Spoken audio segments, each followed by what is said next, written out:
Well, hello there viewer. If you saw the Tata Curvv EV and thought, wow, that's a cool design, but then you saw the price tag and thought, maybe that's a bit too much, or maybe you were just put off by the EV powertrain, well then, these vehicles are for you, and so is this video. This is the Tata Curvv powered by a petrol engine, and this one is a diesel powered one. I have driven both and I have a few thoughts which I will share with you, of course, but for that we'll just have to go back in time. So let's rewind the clock.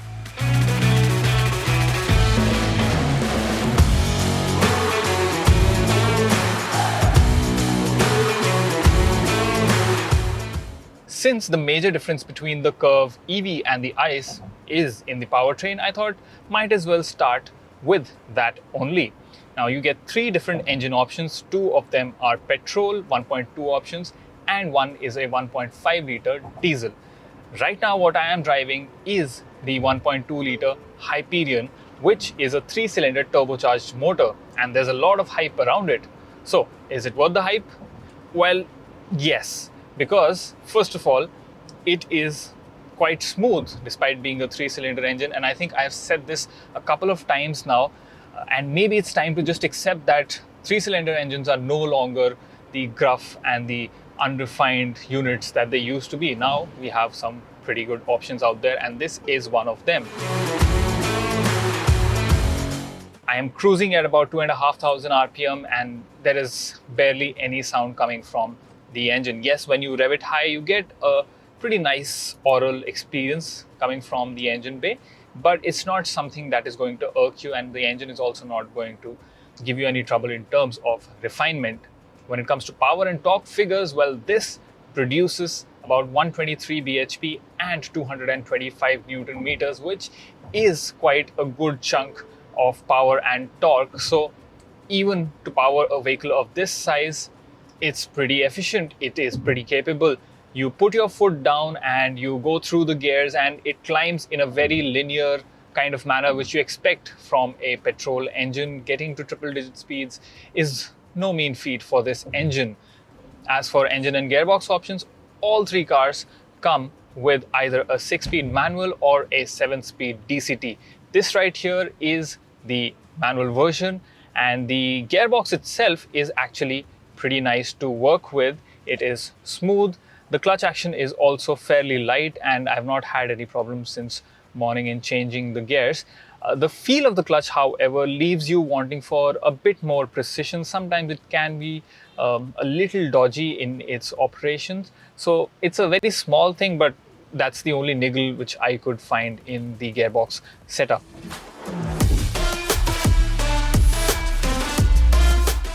Coming to the diesel engine, well, it has torque for days. That 1.5 litre unit produces around 116 bhp, but 260 Newton meters of torque, which will give you that quintessential diesel SUV experience that a lot of enthusiasts prefer. It is also pretty good in terms of refinement. However, it makes a little bit more noise compared to the petrol engine option, especially around 2,500 to 3,000 RPM. That's where you start hearing the engine groaning a little bit. Now, the diesel Curvv that I was driving came with the 7-speed DCA or dual clutch transmission, and I did not really like it because it's very easy to confuse that gearbox, especially if you're going up an incline. It'll think for a very long time before coming down a few gears and giving you power to actually climb. And even while you're driving normally, if you happen to leave the car in sport mode, then it is very jerky. It is, the moment you give it a little bit of throttle, it'll give you a lot of head nods. So that is something I did not like. Yes, you can put it in eco mode and get rid of a lot of this eager nature. But in sport mode, I feel, other than if you're maybe on the highway or if you really want to overtake someone, I would not put it in sport mode. I would rather keep it in eco or maybe in city mode. But like I said, it's very easy to confuse that gearbox. So even if you have a very powerful engine, the gearbox kind of dulls the experience. You do get paddle shifters with the dual clutch gearbox, but you cannot hold on to the gears for very long. In fact, around 3,500 RPM, the car will automatically shift the gear, hence kind of making the paddle shifters a little bit redundant. Coming to the brighter side of things, because this is a Tata vehicle, you do expect the suspension to be tuned well, and that it absolutely is. It works so well on slightly broken or uneven surfaces like the one we are going on right now, without being too squishy that it does not give you a lot of confidence through bends and twisty roads. We were able to encounter some of those, and the Curvv traced them like a champion. It is held back slightly by the steering wheel, which is a bit rubbery. It's not bad as such, but I think given the rest of the package, I think if it had a little bit more directness, a little bit more feel, it would have been even better. I also found that both the petrol and diesel variants that I drove had brakes which were a little bit too hard. So when you press the brake pedal, you get a lot of resistance, but you don't get a lot of feedback and you don't get a lot of stopping power from them. So that is something which Tata could definitely improve. Even though you have got disc brakes on all four wheels, that part is a little bit lacking. Yes, the vehicle stops in most cases, but if you're really trying to push the vehicle, then you would want slightly more responsive brakes. Altogether, I would say that the engines in both the cars are really good.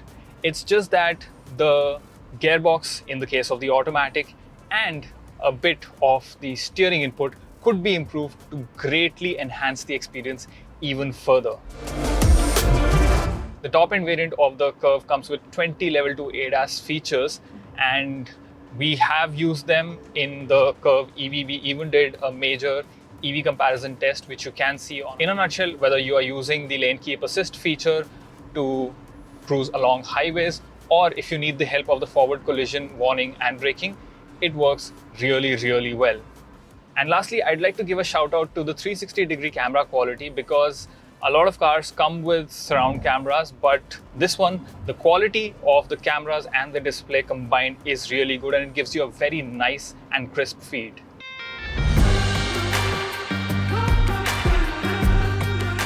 If you've seen the interior of the Tata Curvv EV, then it's a similar story here. You get almost the same feature set and the same design. While in the EV version, you had a white upholstery around to give that EV vibe, this one has more colorful options contrasting with the black on top. And you have the same 4-spoke steering wheel with the illuminated logo in the middle. And this illuminated logo is even available in the base variant of the Curvv, although that's a 2-spoke steering wheel. Behind the steering wheel is a large digital instrument cluster, which can even show you Google Maps, which is really nice because you don't have to look at the screen. You can just gaze down for a second, get information about your speed and also the route. Coming to the touchscreen, it's a 12.3-inch unit. The usability is pretty good. You have a lot of options. It's paired to a 9-speaker JBL sound system, which sounds decent. It's not bad, but I would say when you listen to the sound of this sound system, it feels like you're listening to an OEM fitted sound system. Apart from that, you do get wireless Android Auto and Apple CarPlay connectivity, which is great, and it worked flawlessly. You still do not get cup holders in the center console, and I think it's a bit underutilized because even though this car gets front ventilated seats, which is great, but the buttons are on the sides over here, which is not the most intuitive place to put the buttons in. You do have a wireless charger. You have the drive mode change selector here, the gear lever, because this is the manual version, so you can see the manual gear lever over here and the AC controls over here.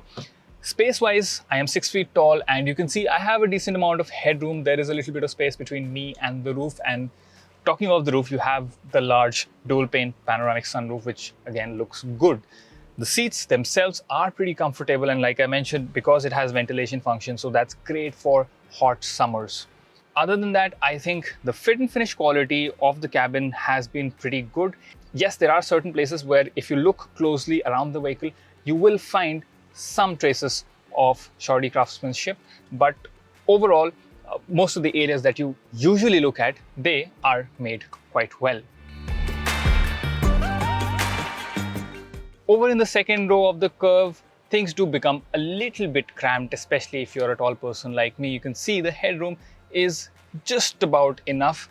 I would certainly be happier sitting at the front than over at the back. The bench itself, however, is pretty comfortable, and you can even adjust the backrest to recline a bit further back to increase your comfort level. The under thigh support is also very good. The knee room is decent. The front seat has been set according to my preference, and the leg room is also just about fine. In terms of width, well, you can see I'm sitting here. You could have another passenger here. And while you can squeeze in a third passenger, I would not really recommend it. It's best if you open the armrest and use the cup holders over here, because the doors cannot hold a water bottle. The cavity is too thin for that, and you can just keep your maybe mobile or some other paperwork in there. There are two USB charging outlets over here. One is a type A and one is a type C. So that is nice to see. And you also have AC vents. The windows are nice and large, and the quality levels once again are pretty good. Not the best, but they are pretty decent. So overall, the second row is less impressive, but then that is something you have to adjust with if you buy a coupe like this one. And now let's talk about the boot.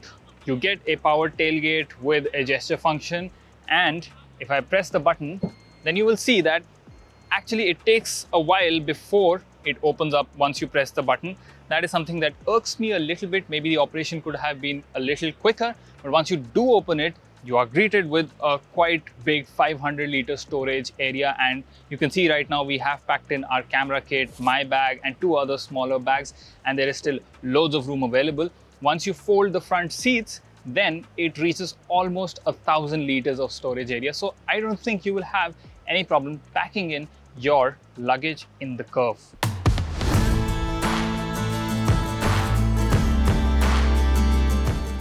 And finally, let's talk about the design of the Tata Curvv. Now, I kept this bit for the end because not a lot has changed if you compare it to the EV version. You still get a very stylish coupe SUV design, which again, I think looks really good. The changes you can see here mostly in the grille and the bumper section. So instead of a closed off grille, you have these inserts and a few pores to let the air in. And it's a similar deal over here at the bumper as well.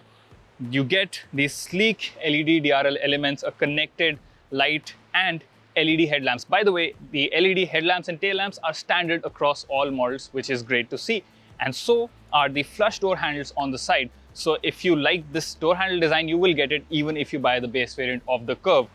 Then talking about the tires, well, you get 16 to 18-inch options, and this is because the top end version. So we have the 18-inch dual tone alloy wheels, which again look really good. Over at the back, the story is virtually the same as the EV model. You have a smart and a very distinctive tail lamp design with a connected element and that sloping roofline, which complete the look. And Tata is offering the Curvv in 6 different color options. One of them is this, which is quite vibrant, and you have more subtle options like this one over here. And altogether, I think this is a good looking vehicle to buy.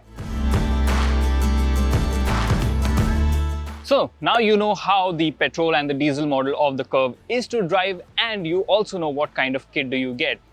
The only thing left is to talk about the price.